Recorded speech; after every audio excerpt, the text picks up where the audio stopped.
ನಮ್ಮ ಟಿ ನರಸೀಪುರದಲ್ಲಿ ನಡೀತಾ ಇರುವಂಥ ಕುಂಭಮೇಳಕ್ಕೆ ಹೋಗ್ತಾ ಇದ್ದೀವಿ. ಟಿ ನರಸೀಪುರದಲ್ಲಿ ಕುಂಭಮೇಳ ಆಲ್ಮೋಸ್ಟ್ 6 ಇಯರ್ಸ್ ಆದಮೇಲೆ ಮತ್ತೆ ನಡೀತಾ ಇದೆ.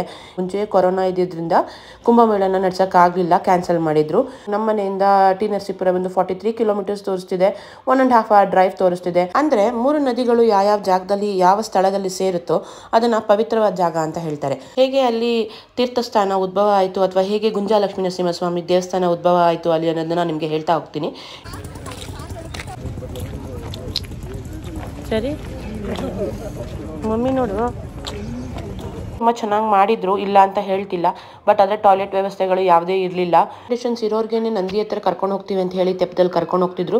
ಆ್ಯಂಡ್ ಅವ್ರಿಗೆ ಡ್ರೆಸ್ ಚೇಂಜ್ ಮಾಡೋದಕ್ಕೆ ರೂಮ್ಗಳು ಕೂಡ ವ್ಯವಸ್ಥೆ ಇತ್ತು. ಬಟ್ ಕಾಮನ್ ಪೀಪಲ್ಗಳಲ್ಲಿ ಯಾರು ಡ್ರೆಸ್ ಚೇಂಜ್ ಮಾಡೋದಕ್ಕೆ ರೂಮ್ಗಳು ಯಾವುದೇ ಥರದ ವ್ಯವಸ್ಥೆಗಳಿರಲಿಲ್ಲ. ಜನಗಳ ಪ್ರಕಾರ ಈ ನದಿ ತೀರದಲ್ಲಿ ಬಟ್ಟೆ ಒಗಿತಿದ್ದ ಅಗಸನ ಕನಸಲ್ಲಿ ನರಸಿಂಹಸ್ವಾಮಿ ಬಂದು, ಸ್ವಾಮಿ ನೀನು ಕಾಶಿಗೆ ಹೋಗುವ ಅವಶ್ಯಕತೆ ಇಲ್ಲ, ಈ ಸ್ಥಳ ಕಾಶಿಗಿಂತ ಪವಿತ್ರವಾದದ್ದು ಅಂತ ಹೇಳಿ ತಕ್ಕಡಿಯಲ್ಲಿ ತೂಗಿ ಅಳತೆ ಮಾಡಿ ತೋರಿಸಿದಾಗ ಇಲ್ಲಿನ ಸಂಗಮದ ನೀರು ಒಂದು ಗುಲ್ಗಂಜಿ ತೂಕಕ್ಕಿಂತ ಹೆಚ್ಚಾಗಿ ತೂಗಿತಂತೆ. ಹಾಗೆ ಇಲ್ಲಿ ಕಾವೇರಿ, ಕಪಿಲಾ ಮತ್ತು ಸ್ಫಟಿಕ ನದಿಯ ಸಂಗಮವಾಗುತ್ತೆ. ಅದಕ್ಕೆ ಈ ಜಾಗನ ದಕ್ಷಿಣ ಕಾಶಿ ಅಂತಾನೂ ಕರೀತಾರೆ. ಸೊ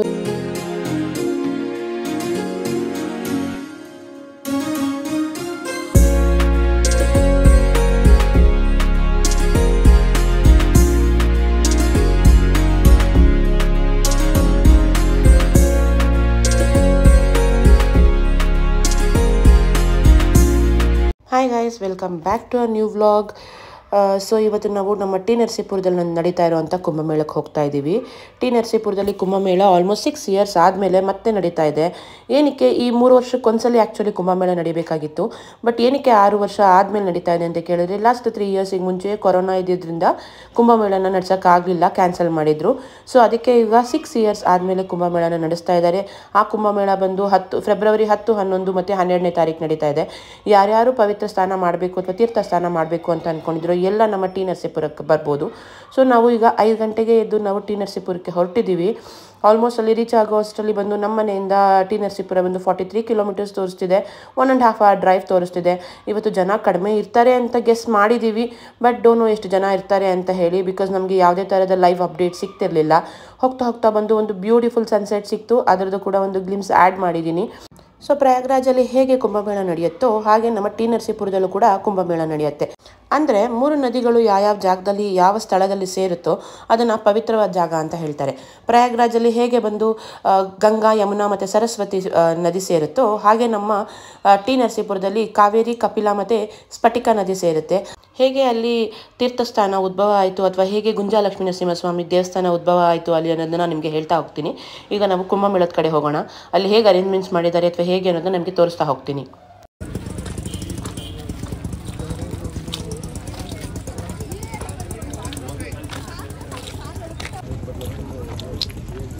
ಸರಿ ಮಮ್ಮಿ ನೋಡು, ನೋಡ್ಕೊಂಡು ಎಲ್ಗೋಯ್ತಾ ಇದ್ದೀವಿ? ಜಿಜ್ಜಿಲಾಡಕ್ಕೆ.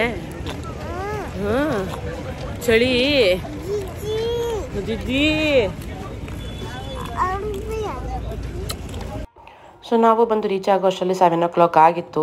ತುಂಬ ಜನ ಇದ್ದರು. ನಾವು ಜನ ಕಡಿಮೆ ಇರ್ತಾರೆ ಅಂತ ಅಂದ್ಕೊಂಡ್ರಿ, ಇಲ್ಲ ತುಂಬ ಜನ ಇದ್ದರು. ಆ್ಯಂಡ್ ಇಲ್ಲಿ ವ್ಯವಸ್ಥೆ ಕೂಡ ತುಂಬ ಚೆನ್ನಾಗಿ ಮಾಡಿದರು, ಇಲ್ಲ ಅಂತ ಹೇಳ್ತಿಲ್ಲ.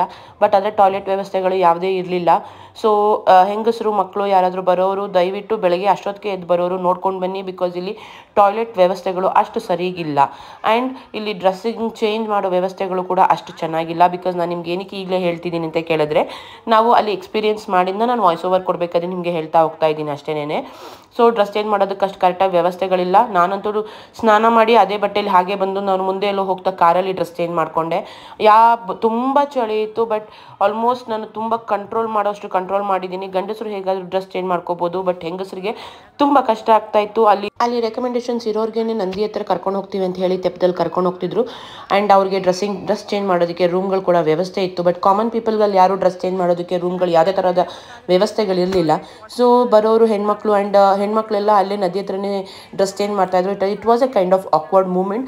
ಸೊ ದಯವಿಟ್ಟು ಯೋಚನೆ ಮಾಡಿ ಹೇಗೆ ನೀವು ನಿಮ್ಮ ಇದನ್ನು ಕಾಪಾಡ್ಕೋಬೇಕು ಅಂತ ಹೇಳಿ ಯೋಚನೆ ಮಾಡಿ ತೀರ್ಥಸ್ಥಾನಕ್ಕೆ ಬರ್ಬೋದು.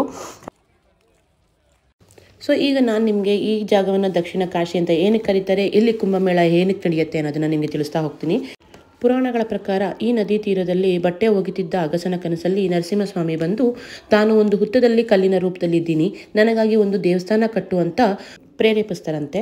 ಸ್ವಾಮಿಯ ಆಜ್ಞೆಯಂತೆ ಅಗಸ ದೇವಸ್ಥಾನ ಕಟ್ಟಿಸಿದ್ನಂತೆ. ಪ್ರಸನ್ನರಾದ ಸ್ವಾಮಿ ಅಗಸನಿಗೆ ಏನು ವರ ಬೇಕು ಕೇಳು ಅಂದಾಗ, ನಾನು ಕಾಶಿಗೆ ಹೋಗಿ ಗಂಗೆ ಸ್ನಾನ ಮಾಡಿ ನನ್ನ ಪಾಪಗಳನ್ನ ಕಳೆದು ಮೋಕ್ಷ ಪ್ರಾಪ್ತಿ ಮಾಡ್ಕೋಬೇಕು ಅಂತ ಹೇಳಿದಾಗ, ಸ್ವಾಮಿ ನೀನು ಕಾಶಿಗೆ ಹೋಗುವ ಅವಶ್ಯಕತೆ ಇಲ್ಲ, ಈ ಸ್ಥಳ ಕಾಶಿಗಿಂತ ಪವಿತ್ರವಾದದ್ದು ಅಂತ ಹೇಳಿ ತಕ್ಕಡಿಯಲ್ಲಿ ತೂಗಿ ಅಳತೆ ಮಾಡಿ ತೋರಿಸಿದಾಗ ಇಲ್ಲಿನ ಸಂಗಮದ ನೀರು ಒಂದು ಗುಳುಗಂಜಿ ತೂಕಕ್ಕಿಂತ ಹೆಚ್ಚಾಗಿ ತೂಗಿತಂತೆ. ಆದ್ರಿಂದ ಈ ನರಸಿಂಹಸ್ವಾಮಿಯನ್ನು ಗುಂಜಾಲಕ್ಷ್ಮಿ ನರಸಿಂಹಸ್ವಾಮಿ ಅಂತಾನೆ ಕರೀತಾರೆ. ಉತ್ತರದಲ್ಲಿ ಹೇಗೆ ಗಂಗಾ ಯಮುನಾ ಸರಸ್ವತಿ ಸಂಗಮವೋ ಹಾಗೆ ಇಲ್ಲಿ ಕಾವೇರಿ, ಕಪಿಲಾ ಮತ್ತು ಸ್ಫಟಿಕ ನದಿಯ ಸಂಗಮವಾಗುತ್ತೆ. ಅದಕ್ಕೆ ಈ ಜಾಗನ ದಕ್ಷಿಣ ಕಾಶಿ ಅಂತಾನೂ ಕರೀತಾರೆ. ಸೊ ಎಲ್ಲೆಲ್ಲೋ ಕಡೆಯಿಂದನೂ ಬಂದಿರೋರು ಎಲ್ಲರೂ ಈ ಜಾಗದಲ್ಲಿ ಬಂದು ತೀರ್ಥಸ್ನಾನ ಮಾಡಿ ಹೋಗ್ತಾರೆ. ಇಲ್ಲಿ ನಿಂತ್ಕೊಂಡ್ರೆ ಒಂದು ಕಡೆ ನಿಂತ್ಕೊಂಡು ನೋಡಿದ್ರೆ ನಿಮಗೆ ಈ ನದಿಯಿಂದ ಎಲ್ಲ 3 ದೇವಸ್ಥಾನಗಳು ಕಾಣಿಸುತ್ತೆ.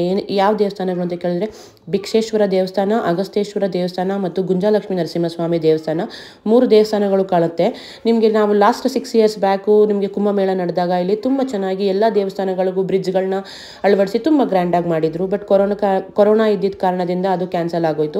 ಸೊ ಕ್ಯಾನ್ಸಲ್ ಆದ ನಂತರ ಈ ಸಲ ಬಂದು ಗಂಗಾ ಆರತಿಗೆ ಅಂತ ಹೇಳಿ ಅಲ್ಲೊಂದು ಚಿಕ್ಕ ಬ್ರಿಡ್ಜ್ನ ಏರ್ಪಾಟ್ ಮಾಡಿದ್ದಾರೆ ಹೊರತು ಯಾವುದೇ ಥರ 3 ದೇವಸ್ಥಾನಗಳಿಗೆ ಕನೆಕ್ಟ್ ಆಗುವಂಥ ಯಾವುದೇ ಥರ ದೊಡ್ಡ ಬ್ರಿಡ್ಜ್ಗಳನ್ನ ಹಾಕಿಲ್ಲ.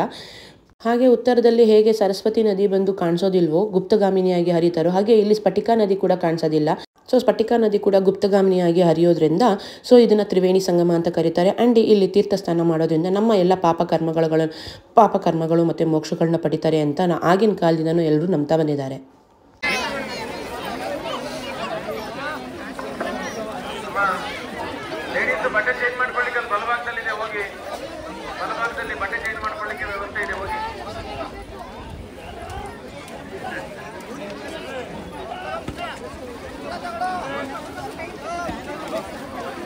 ಸ್ನಾನ ಮಾಡ್ತಿರೋರು ಅಲ್ಲೇ ಬ್ರಷ್ ಮಾಡೋದು, ಉಗಿಯೋದು ಮಾಡ್ತಿದ್ದಾರೆ ಅಂತ ಹೇಳಿ ದಯವಿಟ್ಟು ಕಂಪ್ಲೇಂಟ್ ಬರ್ತಾ ಇದೆ. ದಯಮಾಡಿ ಒಂದು ಶಿಸ್ತನ್ನ ಕಾಪಾಡ್ಕೊಳ್ಳಿ.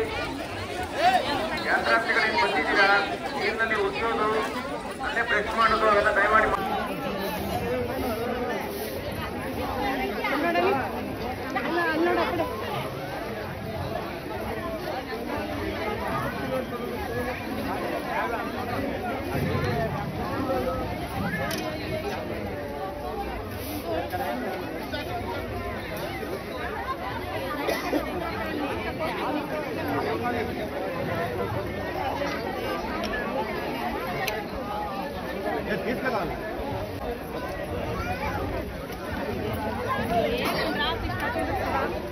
ಬರ ಕೆಲಸ ಹಾಕಿನ್ನ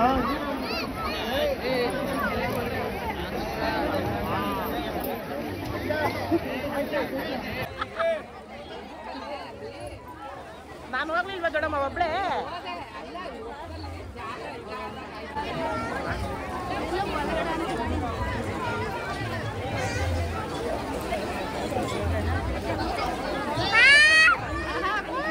ಅಪ್ಪ ಅಂತ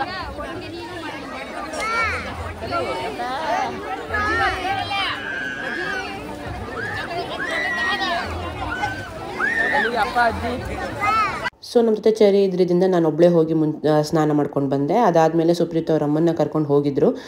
ಸೊ ಅವ್ರಿಗೆ ತುಂಬ ಚಳಿ ಆಗ್ತಾಯಿತ್ತು. ಅವರು ಮುಳುಗೋದ ಬೇಡವಾ ಅಂತ ಯೋಚನೆ ಮಾಡ್ತಾಯಿದ್ರು. ಬಟ್ ಆದ್ರೂ ಹೇಗೋ ದೇವ್ರು ನೆನೆಸ್ಕೊಂಡು ಮುಳುಗ್ಬಿಟ್ಟು ಬಂದರು. ಸೊ ಚರಿಗೆ ನಾವು ಸ್ನಾನ ಮಾಡ್ಸೋಕೆ ಹೋಗಲಿಲ್ಲ, ಬಿಕಾಸ್ ಚರಿಗೆ ಹುಷಾರಿರಲಿಲ್ಲ. ಸೊ ಮತ್ತೆ ನಾವು ರಿಸ್ಕ್ ತೊಗೊಂಡು ಮಾಡಿಸೋದು ಬೇಡ ಅಂತ ಹೇಳಿ ಅವ್ನಿಗೆ ಮುಖ ತೊಳ್ಕೊಂಡು ಅವನ ಮೇಲೆ ನೀರು ಪ್ರೋಕ್ಷಣೆ ಮಾಡಿಕೊಂಡು ನಾವು ಅಲ್ಲಿಂದ ಹೊರಟು ಬಂದ್ರಿ.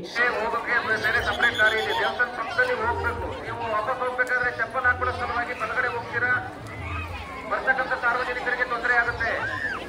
ದೇವಸ್ಥಾನದ ಪಕ್ಕದಲ್ಲಿ ಚಪ್ಪಲಿಗಳನ್ನ ಬಿಡಬೇಕು, ನೀವು ಹೋಗೋ ದಾರಿನಲ್ಲಿ ಬಿಡಬೇಕಾಗುತ್ತೆ. ಬರುವಾಗ ಚಪ್ಪಲಿಗಳನ್ನ ಬಿಡಬೇಡಿ, ಎಡಭಾಗದಲ್ಲಿ ಬಿಡಬೇಡಿ ದಯವಿಟ್ಟು. ಎಲ್ಲ ಭಕ್ತಾದಿಗಳಲ್ಲಿ ಮಾತ್ರ ಅಲ್ಲೇ ಪಾಪ ಜಿಜ್ಜಿ ಮಾಡ್ತಾವನೆ ಎಲ್ಲೋಡು.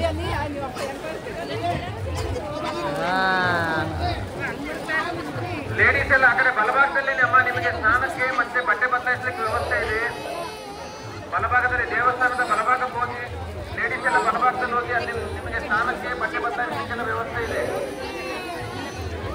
ದಯಮಾಡಿ ಮೆಟ್ಟಲುಗಳ ಮೇಲೆ ಸೊ ಸ್ನಾನ ಆದಮೇಲೆ ಎಲ್ಲರೂ ನಾವು ದೇವಸ್ಥಾನದ ದರ್ಶನಕ್ಕೆ ಅಂತ ಬಂದ್ವಿ. ಸೊ ದರ್ಶನ ಮುಗಿಸ್ಕೊಂಡು ನಾವು ಅಲ್ಲೇ ಹಾಗೆ ತುಂಬ ದೇವಸ್ಥಾನಗಳಿತ್ತು. ಚೌಡೇಶ್ವರಿ ಅಮ್ಮನ ದೇವಸ್ಥಾನ ಇತ್ತು, ಹಾಗೆ 12 ಲಿಂಗಗಳನ್ನು ಕೂಡ ಪ್ರತಿಷ್ಠಾಪನೆ ಮಾಡಿದ್ರು. ಅಂದರೆ ತುಂಬ ಕಡೆ ಬಂದು ಜಾನಪದ ಕಾರ್ಯಕ್ರಮಗಳು ಕೂಡ ನಡೀತಾ ಇತ್ತು. ಅದನ್ನೆಲ್ಲ ನೋಡಿಕೊಂಡು ದರ್ಶನ ಮಾಡಿ ನಾವು ಅಲ್ಲಿಂದ ಹೊರಟ್ವಿ. ಇಲ್ಲಿ ಬರಬೇಕು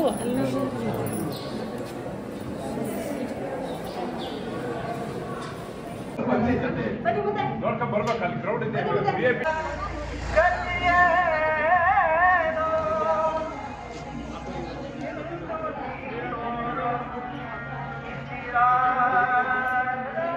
ಓಕೆ ಗೈಸ್, ನಾನು ಕೊಟ್ಟಿರೋ ಇನ್ಫಾರ್ಮೇಷನ್ ನಿಮಗೆ ಯೂಸ್ಫುಲ್ ಆಗುತ್ತೆ ಅಂತ ಅಂದ್ಕೊಂಡಿದ್ದೀನಿ.